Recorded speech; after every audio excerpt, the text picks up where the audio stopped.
In Module 8, we take a look at something called the central limit theorem. It'll be an idea we use through the rest of the semester. And what the central limit theorem tells us, it tells us something about the accuracy or the predictability of our sample means or sample proportions that we get when we do our statistical analysis, when we collect data and analyze statistics. So something we learned previously is that in statistics, we're hoping that the data we collect and then the statistics we get, the sample mean, the sample proportion, we hope those estimators, right, they estimate our parameters, right? They're estimates of the population or for the population, right? And we hope that they're good.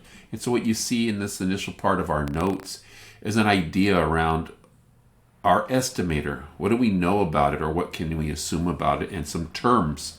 So for example, if we think about the sample mean, X bar, right, or P hat, right, the sample proportion, we want to know about its accuracy, its precision, right? We want to know about how accurate is it, and is it precise? And what do I mean by those terms?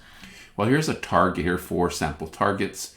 One is if you have your sample mean, right? It's accurate if when you do samples and you look at the statistics, that the sample means are close to the mean, right? They kind of fall close to whatever that mean is. Now, if we wanted precision but not accuracy, you will see another that the sample means are always about the same value, but they're not close to the actual population mean. So that's precision but not accurate. So that, again, keep in mind, when we do the statistics, we're hoping in best case that we have accuracy and precision, that when we do multiple samples, that the sample is close to the actual mean, and if we do it again, we get close again. And you'll see this, the green, the sample means that are our target, right? They're targeting, they're really close to the population, so we trust it, right?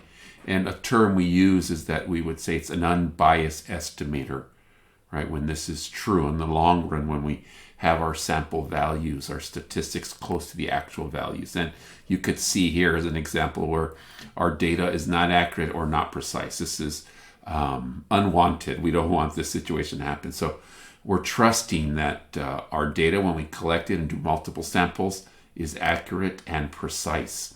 That leads us to this idea that when we do multiple estimates, right, let's say we do sample 1 and then we'll do another sample and another sample. When we do that and analyze the results, we're going to be looking at what's called the sampling distribution, right? The distribution of all the samples.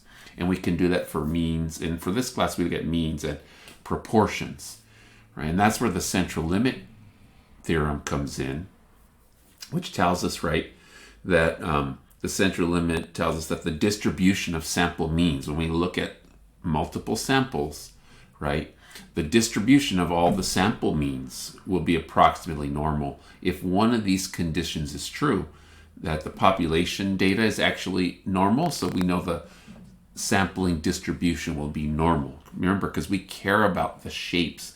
We want to study, like in Module 8, normal distributions.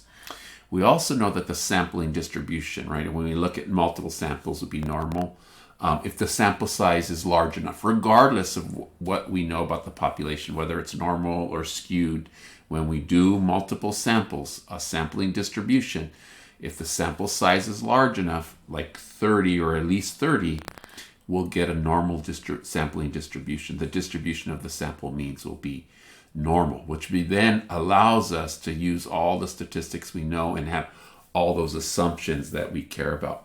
Now, we'll look at in 8.2 sampling distributions of proportions, and so they're large enough questions a little bit different because we're going to be looking at successes and failures, and the number of successes and failures has to be more than 10, but that's for 8.2.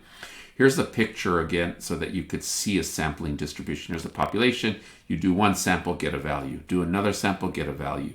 Do another sample, get a value. Another sample, get a value. When you see this, this is the beginnings of a sampling distribution. And what we hope by looking at the sampling distribution of a statistic, we hope we can see how good of an estimator, right, the statistics is. And so again, if we have this normal distribution, then we have a good sense of what the data looks like or what the population data will be.